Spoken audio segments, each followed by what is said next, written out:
Everyone, welcome back to GK today. मेरा नाम है नुज़हत सना और इस वीडियो में हम कवर करेंगे current affairs. But before that, if you are looking for the English version of this particular video, you can refer to our new channel GK today 2.0। The link has been given in the description box, you can refer to it from there. इसके अलावा जो भी हमारे Hindi students हैं उनको मैं बता दूं कि ये questions GK today Android application में चल रही हमारी डेली 20 MCQ सीरीज 2022 से लिए गए हैं। इसलिए अगर आप इन क्वेश्चंस को टेक्स्ट फॉर्म में चाहते हैं इसके एक्सप्लेनेशन और क्विज के साथ, तो आप ज्वाइन कर सकते हैं हमारी इस डेली 20 MCQ सीरीज को, जो कि अवेलेबल है जीके टुडे एंड्रॉयड एप्लीकेशन पे। तो अब आपका ज़्यादा टाइम नहीं लेते हुए चलिए शुरू करते हैं। Good morning everyone, welcome back to GK today. और आज हम डिस्कस करेंगे 20th और 21st ऑफ मार्च के सबसे मोस्ट इंपॉर्टेंट करंट अफेयर्स। तो चलिए शुरू करते हैं। Question number 1, which institution released the directions of regulatory framework for micro finance loans. तो हाल ही में रिजर्व बैंक ऑफ इंडिया ने रिलीज किया है RBI regulatory framework for micro finance loans directions 2022, और ये कब से इफेक्टिव होने वाली है? April 1, 2022। ठीक है, और इस डायरेक्शंस के हिसाब से आरबीआई ने ये कहा है रेगुलेटेड एंटिटीज़ को कि इनको माइक्रो फाइनेंस सेगमेंट को ज़्यादा से ज़्यादा लेंड करना चाहिए, ताकि जो लोन्स हैं वो कोलेटरल फ्री प्रोवाइड हो सकें और जो रीपेमेंट ऑब्लिगेशंस हैं वो भी कैप्ड हो सकें। ठीक है, साथ ही साथ कोई भी प्री पेमेंट पेनल्टी ना रहे। तो सिंपली याद रखिएगा ये कौन रिलीज किया है? रिजर्व बैंक ऑफ इंडिया ने। फाइन। तो अब आरबीआई से रिलेटेड कुछ इंपॉर्टेंट करंट अफेयर्स देखते हैं। Question number 1, which bank has received RBI approval for international remittance business. तो इंटरनेशनल लेवल पे रेमिटेंस बिजनेस के लिए आरबीआई का अप्रूवल किस बैंक को मिल गया है? आंसर है Fino payments bank. Okay, next question, according to the RBI's framework for small value offline payment transactions conducted in digital mode, the upper limit for the offline payment transaction is dash and the total limit for a payment instrument is 2000 rupees. तो RBI के framework के हिसाब से जो upper limit है इस case में offline payment transaction की वो कितनी है? 200 रुपये। ठीक है, फिर थर्ड है, recently which bank has been empanelled as agency bank by Reserve Bank of India. तो हाल ही में आरबीआई ने सीएसबी बैंक को अपना एजेंसी बैंक इम्पैनल किया है। ठीक है, और सीएसबी बैंक इस वजह से भी न्यूज़ में था क्योंकि हाल ही में इसको आरबीआई का अप्रूवल मिल गया है और अब ये मिस्टर प्रलय मंडल को अपना डेप्यूटी एमडी बना सकते हैं। ठीक है, फिर RBI has set the WMA limit for October 2021 to March 2022 at what? First of all, what does WMA mean? इसका मतलब क्या होता है? Ways and means advances. ठीक है, और ये लिमिट कितनी सेट की है आरबीआई ने? 50,000 करोड़ रुपए। ओके, नेक्स्ट है, which scheduled commercial banks have recently been permitted by Reserve Bank of India to act as agency bank for the government. तो याद रखिएगा, शेड्यूल्ड स्मॉल फाइनेंस बैंक अब एक्ट करेंगी as agency bank for the government, और इसकी permission हाल ही में RBI ने दी है। कुछ और आरबीआई के एजेंसी बैंक्स की बात करें तो इसमें आता है बंधन बैंक, ये भी अभी हाल फिलहाल में 5-6 महीने पहले ही एजेंसी बैंक नियुक्त हुआ है। इसके अलावा इंडसइंड बैंक भी है और भी बहुत सारे हैं। ठीक है, फिर which bank was recently recognised as a scheduled bank by the RBI? Answer है पेटीएम पेमेंट्स बैंक लिमिटेड। याद रखिएगा, शेड्यूल्ड बैंक में रिकॉग्नाइज होने का मतलब क्या होता है? इसका मतलब इसको second schedule of RBI act 1934 में इंक्लूड कर लिया गया है। ठीक है, अब कुछ कंडीशंस होती हैं जिसको कि बैंक को फुलफिल करना होता है अगर वो शेड्यूल्ड बैंक बनना चाहते हैं। तो क्या कंडीशंस है वो? फर्स्ट है DTL मतलब डिमांड और टाइम लाइबिलिटीज़, ये should not be less than 750 crore rupees होनी चाहिए 1 साल तक के लिए। ठीक है, और डिमांड एंड टाइम लाइबिलिटीज़ की बात करें तो ये एक तरह का अमाउंट होता है जिसको कि डिपॉजिट्स के थ्रू कलेक्ट किया जाता है। राइट, सेकेंड कंडीशन इसमें आती है कि जो CRAR है मतलब capital to risk weighted asset ratio, usually इसको यूज़ किया जाता है डिपॉजिटर्स को प्रोटेक्ट करने के लिए। ठीक है, और ये जो है कम से कम 12% होना चाहिए। ठीक है, थर्ड पॉइंट है जो ग्रॉस NPA है मतलब नॉन परफॉर्मिंग असेट, वो लेस देन 5% होना चाहिए, और जो बैंक है वो प्रॉपरली कंप्लाई करना चाहिए विथ स्टैट्यूटरी लिक्विडिटी रेशियो और कैश रिजर्व रेशियो। ठीक है, तो ये कुछ कंडीशंस और टर्म्स हैं जिनको कि फॉलो करने के बाद ही कोई बैंक शेड्यूल्ड बैंक कहलाता है। ओके, लास्ट क्वेश्चन है, which urban cooperative bank has recently been subjected to RBI restrictions under section 35A read with section 56 of the banking regulation act. तो ये पर्टिकुलर बैंक है नगर अर्बन कोऑपरेटिव बैंक। ठीक है, second question देखते हैं। Which country is the largest importer of arms globally as per the SIPRI's trends in international arms transfers 2021 report. सबसे पहले SIPRI का फुल फॉर्म क्या होता है? Stockholm International Peace Research Institute. ठीक है, इन्होंने हाल ही में रिलीज की है trends in international arms transfer की रिपोर्ट, और इस रिपोर्ट में इन्होंने ये बताया कि इंडिया अभी भी लार्जेस्ट इंपोर्टर है आर्म्स का ग्लोबली। ठीक है, और ज़्यादातर हम अपने डिफेंस इंपोर्ट कहाँ से करते हैं? कंट्री रशिया से। ठीक है, ऑल्दो हम बहुत कोशिश कर रहे हैं इंडिजिनस डेवलपमेंट के ऊपर फोकस करने की, लेकिन फिर भी अभी भी हम लार्जेस्ट इंपोर्टर हैं आर्म्स के। याद रखिएगा कि इस साल के बजट में 2022-23 के बजट में 68% अलॉट किया गया है for the domestic manufacturing industries, ताकि इस तरह से हमें इतना ज़्यादा इंपोर्ट ना करना पड़े। ठीक है, अब कुछ इंपॉर्टेंट रिपोर्ट देखते हैं। Which institution has released a report titled as gold mining in India. ये रिपोर्ट किसने रिलीज की है? वर्ल्ड गोल्ड काउंसिल ने। ठीक है, फिर what is the rank of India in the liberal democracy index of V-Dem democracy report 2022। तो इसमें इंडिया की रैंक है 93rd। Now as per the WII's recent report, which tiger reserve has more tiger density above its carrying capacity. कौन सा ऐसा tiger reserve है जहाँ पे जितने टाइगर रह सकते हैं उससे ज़्यादा वहाँ की टाइगर की डेंसिटी हो गई है? ये है सुंदरबंस। कहाँ है? वेस्ट बंगाल में। नेक्स्ट है, as per recent report, what is the cumulative solar installed capacity in India as on December 2021। तो अगर दिसंबर 2021 तक की बात करें तो क्यूमुलेटिव यानी सब मिला के सोलर इंस्टॉल्ड कैपेसिटी इंडिया की कितनी हो गई है? आंसर है 49 गीगावाट। ठीक है, नेक्स्ट है, according to the latest Hurun India wealth report 2021, the number of dollar millionaire households in India increased by -% to 4,58,000 households in 2021। तो इस रिपोर्ट के मुताबिक जो डॉलर मिलियनायर हाउसहोल्ड्स हैं इंडिया के अंदर वो इंक्रीज कर गए हैं by 11%। Okay, now as per the State Bank of India's eco wrap report, India's GDP growth to be at -% for financial year 22। तो फाइनेंशियल ईयर 2022 के लिए SBI की इको रैप रिपोर्ट ने इंडिया की GDP ग्रोथ कितनी predict की है? 8.8%। Next है, which fintech company has the highest digital payment penetration according to the Comscore report. तो इस रिपोर्ट के मुताबिक कौन सी ऐसी फिनटेक कंपनी है जिसने सबसे ज़्यादा हाइएस्ट डिजिटल पेमेंट्स पेनिट्रेशन किया है? आंसर है पेटीएम। ठीक है, नेक्स्ट क्वेश्चन देखते हैं। Which day has been declared by the United Nations as international day to combat Islamophobia. तो हाल ही में यूनाइटेड नेशंस जनरल असेंबली ने एक रेजोल्यूशन अप्रूव किया है जिसमें इन्होंने ये कहा है कि 15 मार्च को अब सेलिब्रेट किया जाएगा as the international day to combat Islamophobia. तो ये जो रेजोल्यूशन है ये अडॉप्ट किया यूनाइटेड नेशंस ने कंसेंसस के साथ, और इसमें 55 मुस्लिम कंट्रीज भी थी। ठीक है, इसमें इन्होंने बेसिकली इस चीज़ पे फोकस किया कि right to freedom of religion सबका है, और 1981 का जो रेजोल्यूशन था उसको हाईलाइट किया गया। मतलब इसमें क्या था? The elimination of all forms of intolerance end of discrimination based on religion और बिलीफ। ठीक है, तो याद रखिएगा 15 मार्च को हर साल हम ऑब्जर्व करेंगे international day to combat Islamophobia. अब हम लोग नेक्स्ट स्लाइड में कुछ इंपॉर्टेंट डेज देखते हैं। Remove laws that harm, create laws that empower is the theme of which day that is celebrated on 1 March. 1 मार्च को हम ऑब्जर्व करते हैं जीरो डिस्क्रिमिनेशन डे।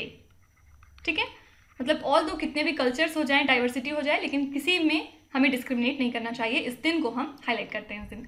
तो इस साल की थीम क्या थी? Remove laws that harm and create laws that empower. Second question है, recently the FICCI has taken initiatives in launching which day which will be celebrated on 11 February. तो अब हर साल 11 फरवरी को हम ऑब्जर्व करेंगे एंटी स्मोकिंग डे। ठीक है, which day is national startup day recognised. National startup day हम सेलिब्रेट करते हैं 16 जनवरी को। नेक्स्ट है, which day will be celebrated as the national doctors day. यह होना चाहिए which day is celebrated every year as the national doctors day. Answer is 1 June. यहाँ बहुत मिक्स टाइप के क्वेश्चंस लिए हैं, ऐसा नहीं है कि सिर्फ जनवरी से लिए हैं या सिर्फ फरवरी से लिए हैं, मिक्स करा है थोड़ा सा। ताकि आपको आपकी नॉलेज की डेप्थ पता चल सके। नेक्स्ट है international day of awareness on food loss and waste reduction is observed on which day. तो ये दिन हम मनाते हैं 29 सितंबर को। ठीक है, मैंने आपको पिछले लेक्चर में बताया था कि जब तक अब नेक्स्ट बार 29 सितंबर 2022 नहीं आ जाता तब तक के लिए आपको यही थीम याद रखनी पड़ेगी। ओके, वैसे यूजुअली होता क्या है, जो डेज एंड थीम्स होते हैं ना, बहुत रिसेंट पूछे जाते हैं। मतलब आप मान के चल सकते हैं आपको सिर्फ 3 महीने का पढ़ने की ज़रूरत है, इससे पीछे नहीं जाएंगे, लेकिन फिर भी थोड़ा सा रिवाइज कर लीजिएगा। Seafarers at the core of shipping's future is the theme of which day celebrated on 30 सितंबर। तो 30 सितंबर को हम मनाते हैं वर्ल्ड मैरीटाइम डे, और इस साल की थीम थी seafarers at the core of shipping's future, मतलब 2021 की theme. Waterways in our communities is the theme of which day celebrated on 4th Sunday of सितंबर। तो सबसे पहले याद रखिएगा, वर्ल्ड रिवर्स डे हम मनाते हैं 4th संडे ऑफ सितंबर को, और थीम थी 2021 के लिए waterways in our communities. Okay, next question, right to profess, practice and propagate religion is entitled under which article of the Indian constitution. याद रखिएगा, आर्टिकल 25 हमारे कॉन्स्टिट्यूशन का हर सिटीजन को यह अधिकार देता है कि वो किसी भी रिलीजन को प्रैक्टिस कर सकते हैं, प्रोपगेट कर सकते हैं या फिर प्रोफेस कर सकते हैं। ठीक है, क्यों न्यूज़ में है आर्टिकल 25? क्योंकि हाल ही में हाई कोर्ट ऑफ कर्नाटका ने डिसमिस किया पिटिशन को, जिसको फाइल किया था ग्रुप ऑफ मुस्लिम गर्ल्स ने, और परमिशन मांगी थी कि वो हिजाब पहन सकें क्लासरूम्स के अंदर। ठीक है, याद रखिएगा, गवर्नमेंट इंटरफेयर कर सकता है ऑन इसेंशियल रिलीजियस प्रैक्टिसेस सिर्फ और सिर्फ 3 केसेस में। फर्स्ट है पब्लिक ऑर्डर, सेकंड है मोरालिटी, और थर्ड है हेल्थ। ठीक है, इसके बियॉन्ड गवर्नमेंट का कोई भी हक नहीं है कि किसी के रिलीजन बेस्ड बातों पे इंटरफेयर करे। ओके, अब स्लाइड पे आते हैं, कुछ इंपॉर्टेंट आर्टिकल्स देखेंगे हम यहाँ पे। Constitution scheduled tribes order amendment bill was recently presented to include the certain tribes in which state. तो ये हमने पिछले लेक्चर में भी किया था, आंसर क्या है? त्रिपुरा। नेक्स्ट है, what does article 176 clause 1 of the constitution of India deal with. क्या कहता है ये कि गवर्नर एड्रेस कर सकते हैं both the houses of state को। ठीक है, अब गवर्नर की बात करें तो ये नॉमिनल एग्जीक्यूटिव हेड होते हैं स्टेट के, साथ ही साथ इनको इंडियन प्रेसिडेंट अपॉइंट करते हैं हर डिफरेंट स्टेट के लिए। और याद रखिएगा, गवर्नर के अपॉइंटमेंट के लिए कोई भी डायरेक्ट इलेक्शन नहीं होता है। ठीक है, और गवर्नर कब तक ऑफिस को होल्ड करते हैं?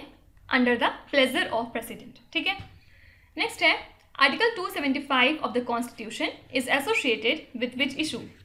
तो इसमें यूनियन जो है वो ग्रांट प्रोवाइड करते हैं सर्टेन स्टेट्स को, और ये आर्टिकल क्यों न्यूज़ में है हाल फिलहाल? क्योंकि हाल ही में सेंटर ने रिलीज किया है 2221 करोड़ रुपए 3 स्टेट्स के लिए, बिहार, कर्नाटका और वेस्ट बंगाल, जिसमें ये ग्रांट प्रोवाइड करेंगे रूरल लोकल बॉडीज़ को। ठीक है, नेक्स्ट है the citizen is the constitution literacy campaign held in which district. तो ये जो कैंपेन है ये है कोल्लम का, और कोल्लम एक डिस्ट्रिक्ट है केरला में।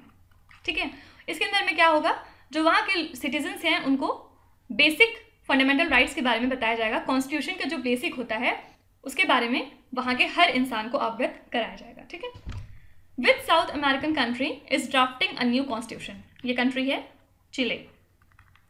नेक्स्ट है when is the constitution day celebrated every year. ये हम मनाते हैं 26 नवंबर को, क्योंकि इसी दिन हमने अपना कॉन्स्टिट्यूशन अडॉप्ट किया था। याद रखिएगा कि इफेक्ट में कब आया था हमारा कॉन्स्टिट्यूशन? 26 जनवरी को। एंड लास्ट है which article of the Indian constitution gives parliament the power to make laws and repeal laws. तो पार्लियामेंट के पास ये पावर कौन से आर्टिकल के थ्रू है? Article number 245। Okay, next question, the MH17 crash which was making news recently happened in which country.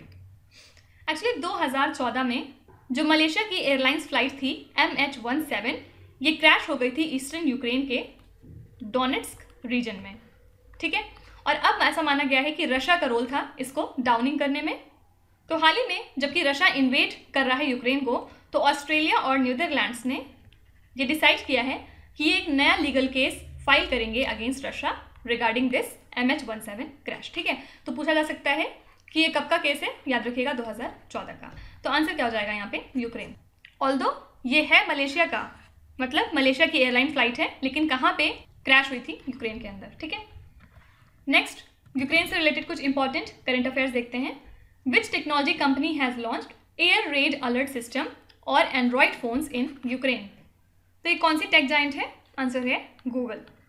याद रखिएगा, जो भी पेमेंट सर्विसेज हैं on YouTube, super chat, merchandise along with Google play store, ये सब कुछ गूगल ने सस्पेंड कर दिया है फ्रॉम यूक्रेन। इसके अलावा कंपनी ने जितने भी एडवर्टीजमेंट थे रशिया में उनको भी पॉज कर दिए हैं। Okay, next question, which institution adopted the resolution titled as aggression against Ukraine? ये किसका रेजोल्यूशन है? यूनाइटेड नेशंस जनरल असेंबली का, ठीक है। और ये one of the 6 principal organs of United Nations है। हेड कौन है करंट में? Mister Abdulla Shahid. Okay, next है, Ukraine shares border with how many European Union member states? Answer हो जाएगा यहाँ पे 4। एक्चुअली यूक्रेन की बात करें तो इसके ईस्ट और नॉर्थ ईस्ट में रशिया है। फिर इसके बाद नॉर्थ से अगर हम देखते हैं तो एक ही कंट्री है, बेलारूस। फिर इसके बाद वेस्ट में 3 कंट्रीज़ हैं, पोलैंड, स्लोवाकिया और हंगरी। और साउथ में 2 कंट्रीज़ हैं, रोमानिया और मोल्डोवा, ठीक है। नेक्स्ट है, what is the name of the initiative launched by India to bring back Indians stranded in Ukraine? ये क्वेश्चन बहुत इंपॉर्टेंट है। और गवर्नमेंट ऑफ इंडिया ने जो एक मुहिम जारी की है जिसके अंदर में इंडियंस जो फंसे हुए हैं यूक्रेन में उनको लाया जा रहा है, इस ऑपरेशन का नाम है ऑपरेशन गंगा। फिर नेक्स्ट है, which country passed a resolution to show support to Ukraine condemning Russian military aggression? ये हमने बार बार देखा है, आंसर है यूएसए। यूएसए ने निंदा की थी रशिया के मिलिट्री एग्रेशन को और अपना सपोर्ट जाहिर किया था यूक्रेन के लिए। फिर है, which isthmus connects the Crimean peninsula to Ukraine? इसका नाम है इस्थमस ऑफ पेरकॉप, ठीक है। Next question, which global association propose the world's first carbon tariff? तो हाल ही में यूरोपियन यूनियन ने इम्पोज किया है दुनिया का सबसे पहला कार्बन टैरिफ। किन चीज़ों पे? On the imports of steel, cement, fertiliser, aluminium और इलेक्ट्रिसिटी, ताकि जो यूरोपियन इंडस्ट्री है इनकी उनको प्रोटेक्ट किया जा सके, ठीक है। तो यूरोपियन कंट्रीज़ ने एसोसिएशन प्लान अपना बना लिया है दुनिया का सबसे पहला कार्बन डाइऑक्साइड एमिशन टैरिफ को इम्पोज करने का on the imports of polluting goods. Okay, अब हम लोग कुछ इंपॉर्टेंट कार्बन रिलेटेड क्वेश्चंस देखेंगे कि कार्बन से रिलेटेड जो प्रॉब्लम्स हैं उनको टैकल करने के लिए कौन सी कंट्री या कौन सा स्टेट क्या कर रहा है, ठीक है। तो फर्स्ट क्वेश्चन है, which institution organised the national innovation conclave on low carbon technologies? ये कौन है? Bureau of energy efficiency.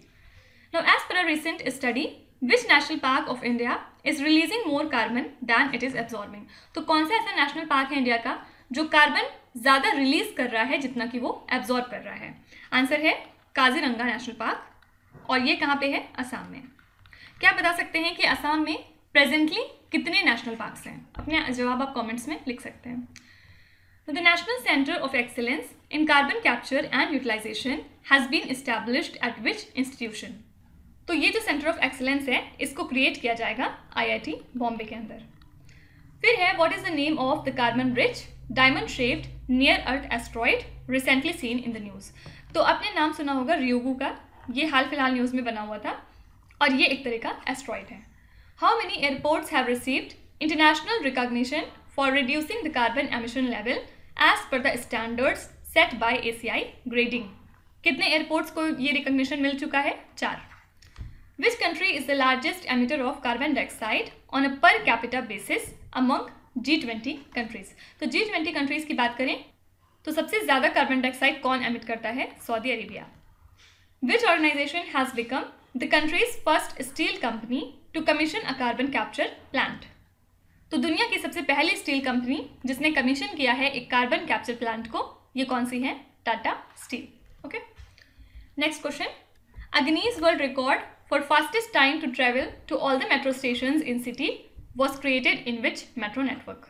तो हाल ही में दिल्ली मेट्रो रेल कॉरपोरेशन के एक एम्प्लॉय हैं जिनका नाम है मिस्टर प्रफुल्ल सिंह। इन्होंने गिनीज वर्ल्ड रिकॉर्ड क्रिएट किया है जिसमें इन्होंने सारे के सारे मेट्रो स्टेशंस को दिल्ली की फास्टेस्ट टाइम में ट्रेवल किया, ठीक है। और इसी के साथ ये पहले ऐसे इंसान बन गए हैं जिन्होंने 254 स्टेशंस को ट्रेवल किया, मतलब लगभग 348 किलोमीटर्स, कितनी देर में? 16 घंटे और बस 2 मिनट में, ठीक है। मतलब 24 घंटे भी नहीं लगे उनको ये अचीव करने में। तो आंसर क्या हो जाएगा यहाँ पे? दिल्ली मेट्रो। और ये नाम भी ज़रूर याद रखिएगा, मिस्टर प्रफुल्ल सिंह। अब हम लोग मेट्रो से रिलेटेड कुछ इंपॉर्टेंट पॉइंट्स देखेंगे। The prime minister recently inaugurated the metro project of which city. तो हाल ही में प्राइम मिनिस्टर नरेंद्र मोदी ने इनॉग्रेट किया है पुणे का metro project. By the end of the year 2022 the Karnataka state government has planned how many kilometres of route addition to the existing Bengaluru metro operations. तो 2022 के खत्म होने तक कर्नाटका स्टेट गवर्नमेंट ने ये डिसाइड किया है कि 36 किलोमीटर का रूट और बढ़ाया दिया जाएगा एग्जिस्टिंग बेंगलुरु मेट्रो ऑपरेशंस में। फिर है which is the first city in India to have a water metro project. ये है कोची। क्या बता सकते हैं कि फर्स्ट वाटर टैक्सी सर्विस कहाँ शुरू की गई है? ये भी बहुत इंपॉर्टेंट क्वेश्चन है। Now which city has the longest metro rail network in the world. ये कौन सी है? शंघाई। न्यूज़ में भी था हाल फिलहाल। Which metro rail project was inaugurated recently that uses regenerative braking technology? ये है Kanpur metro rail project. The Agra metro project is to be built with the aid of which institution? तो European investment bank help करेगी India को इसके Agra metro project को बनाने के लिए। India signed a loan agreement with which bank for Surat metro rail project. Answer है KFW। By which year the Indian Railways will launch India's first underwater metro? तो याद रखिएगा इसी साल आखिरी तक हम लोग पहला अंडरवाटर मेट्रो लॉन्च करेंगे। ओके, नेक्स्ट क्वेश्चन आते हैं। Which state is placed at the top spot in the Scotch State of Governance ranking? तो एक बार फिर से आंध्र प्रदेश ने अपनी टॉप स्पॉट रिटेन की है Skoch state of governance ranking में। और याद रखिएगा कि ये इकलौता स्टेट है साउथ इंडिया से जिसको कि स्टार रेटिंग प्रोवाइड की गई है। ओके, अब कुछ इंपॉर्टेंट अवार्ड देखते हैं एक बार। Which Indian bank has been awarded IFR Asia's Asian bank of the year. ये बहुत बार हमने किया है, आपको रट जाना चाहिए अब तक। आंसर है एक्सिस बैंक। नेक्स्ट है singer Lata Mangeshkar who recently passed away was awarded the Bharat Ratna in which year. Lata Mangeshkar कितनी इंपॉर्टेंट है आपको पता ही है, और इनको भारत रत्न कब मिला था? 2001 में। एक्चुअली इनको बहुत सारे अवार्ड मिले थे जिसमें कुछ फेमस अवार्ड हैं। दादा साहेब फाल्के इनको मिला था 1990 में, फिर पद्म भूषण मिला था 1969 में। देखिए इसके अलावा एक बहुत इंपॉर्टेंट बंगाली सिंगर हैं संध्या मुखर्जी, इनका भी हाल ही में देहांत हो गया है। और ये क्यों इंपॉर्टेंट है? क्योंकि इनको इस साल पद्मा अवार्ड से नवाजा गया था, लेकिन इन्होंने रिफ्यूज़ कर दिया था अवार्ड को एक्सेप्ट करने के लिए, राइट। तो अब आपको कमेंट्स में बताना है कि 2022 में जो पद्मा अवार्ड्स डिस्ट्रीब्यूट किए गए थे जनवरी मंथ में, उसमें 3 ऐसे कौन से लोग थे जिन्होंने पद्मा अवार्ड्स को लेने से मना कर दिया था। उनके नाम आपको कमेंट्स में लिखने हैं। फिर है prime minister's excellence award is being awarded for which sector. तो ये अवार्ड दिया जाता है पब्लिक एडमिनिस्ट्रेशन की फील्ड में। Okay, in which year Jhulan Goswami was awarded the sports person of the year honour at the Calcutta sports journalist club. तो इनको ये मिला था 2019 में। अब आप सोच रहे होंगे 2019 की न्यूज़ हम अब क्यों पढ़ रहे हैं 2022 में, क्या ये पूछा जाएगा? तो रीज़न ये है कि झूलन गोस्वामी हाल फिलहाल न्यूज़ में थी, और रीज़न क्या था कि इन्होंने हिस्ट्री क्रिएट की है और ये बन गई हैं पहले वुमेन बॉलर जिन्होंने क्लेम किया है 250 विकेट्स इन द ODIs। ठीक है, तो अब इनसे रिलेटेड हर बातें इंपॉर्टेंट हो जाती हैं इस वजह से। ठीक है, who was the first Indian actress awarded in an international film festival. ये कौन है? Suchitra Singh, right. Next question देखते हैं। Bhagwant Mann sworn in as the chief minister of which Indian state. तो आम आदमी पार्टी के लीडर मिस्टर भगवंत मान हाल ही में बन गए हैं 18th chief minister of Punjab, और इन्होंने ओथ लिया है कहाँ पे? कहतर कलान में। ये एक तरह का एंसेस्ट्रल विलेज है हमारे फ्रीडम फाइटर भगत सिंह का। ओके, क्वेश्चंस देखते हैं। Xiomara Castro has been sworn in as the first female president of which country. तो जियोमारा कैस्ट्रो बन गई हैं पहली फीमेल प्रेसिडेंट होंडुरस की। फिर है Daniel Ortega sworn in as which country's president for his 4th consecutive term. तो चौथी बार लगातार डैनियल ओर्टेगा बन गए हैं प्रेसिडेंट निकारागुआ के। फिर Abiy Ahmed has been sworn in as the prime minister of which country. Abiy Ahmed prime minister हैं Ethiopia के। Who has been sworn in as the chief minister of Gujarat. Current में कौन है गुजरात के chief minister? Bhupendra Patel. ठीक है, अब ये चीज़ें बहुत ज़्यादा रिसेंट नहीं है, लेकिन बने हैं अभी मतलब 5-6 महीने पहले ही, तो इनको याद रखिएगा। ठीक है, जो रिसेंट होते हैं वो ज़्यादा इंपॉर्टेंट हो जाते हैं। Who has been sworn in as the governor of Manipur? Manipur के गवर्नर कौन है? Ganga Prasad. B.S. Bommai has been sworn in as the chief minister of which state? Answer है Karnataka. Bashar al Assad has sworn in as the president of which country for the 4th time? तो चौथी बार लगातार president बन गए हैं बशर अल असद, कौन सी कंट्री के? Syria. Sher Bahadur Deuba has been sworn in as the prime minister of which country? तो शेर बहादुर देओबा प्राइम मिनिस्टर हैं नेपाल के। क्या आप नेपाल के चीफ जस्टिस का नाम बता सकते हैं जिनको कि हाल ही में इम्पीच किया गया था? फिर है Guillermo Lasso who was in the news recently was sworn in as the president of which country? तो ये प्रेसिडेंट हैं इक्वाडोर के। अब लास्ट क्वेश्चन देखते हैं। Which Indian city is the host of 44th world chess olympiad in 2022? तो 44th world chess olympiad organise की जाएगी चेन्नई में 2022 में, ठीक है। और ये एक तरह का बाइनियल टीम इवेंट है जिसमें 190 कंट्रीज compete करती हैं। तो पहले ये शेड्यूल किया गया था रशिया में होने के लिए, लेकिन इनके जो यूक्रेन का इन्वेजन है इस वजह से रशिया से इसकी होस्टिंग वापस ले ली गई है, ठीक है। तो अब ये कहाँ होगा? चेन्नई में 2022 के लास्ट तक। अब चेस से रिलेटेड कुछ इंपॉर्टेंट न्यूज़ देखेंगे। Which city is the host of senior national chess championship 2022? इस इवेंट को होस्ट कौन करेगा? Kanpur. Nodirbek Abdusattorov who is the youngest ever world rapid chess champion is from which country? ये कौन सी कंट्री से बिलोंग करते हैं? Uzbekistan. Which chess player won the FIDE world championship? Very famous Magnus Carlsen, ठीक है। और ये कौन सी कंट्री से हैं? नॉर्वे। फिर which country won the FIDE world women team chess title at Spain in 2021? Answer है Russia. Now recently who has become India 70th grand master in chess? तो इंडिया के 70th ग्रैंड मास्टर हैं राजा ऋत्विक। देखिए आपको 4 grand master के नाम ज़रूर आने चाहिए। 70th हैं राजा ऋत्विक, 71st हैं संकल गुप्ता, 72nd हैं मित्रभा गुहा और सबसे लेटेस्ट 73rd हैं भारत सुब्रमण्यम, ठीक है। तो एटलीस्ट 4 तो ज़रूर याद होने चाहिए आपको। फिर लास्ट है Hou Yifan who won the 2021 women's speed chess championship is from which country? तो ये कौन सी कंट्री से हैं? चाइना से, राइट। तो अब आ जाते हैं आपके क्विज पे। ये 5 क्वेश्चन हैं जिनको आपको ध्यान से पढ़ना है और इसका जवाब आपको कमेंट्स में लिखना है। तो यहाँ पे वीडियो को पॉज करिए और एक एक करके ध्यान से क्वेश्चंस को पढ़िए। जो आते हैं आपको वेल एंड गुड, जो नहीं आते हैं कोई भी बात नहीं। विद टाइम डेफिनेटली आपका स्कोर इंप्रूव करेगा, बस आपको कंसिस्टेंट और परसिस्टेंट रहने की ज़रूरत है। So that's it for today. I hope you have like the session. आज का सेशन आपको कैसा लगा ज़रूर बताइएगा कमेंट्स में। साथ ही साथ आपका कोई भी रिव्यू है, फीडबैक है, सजेशन है तो वो भी आप हमें बता सकते हैं। हमें जानकर खुशी होगी और हम पूरी कोशिश करेंगे उसको इम्प्लीमेंट करने की।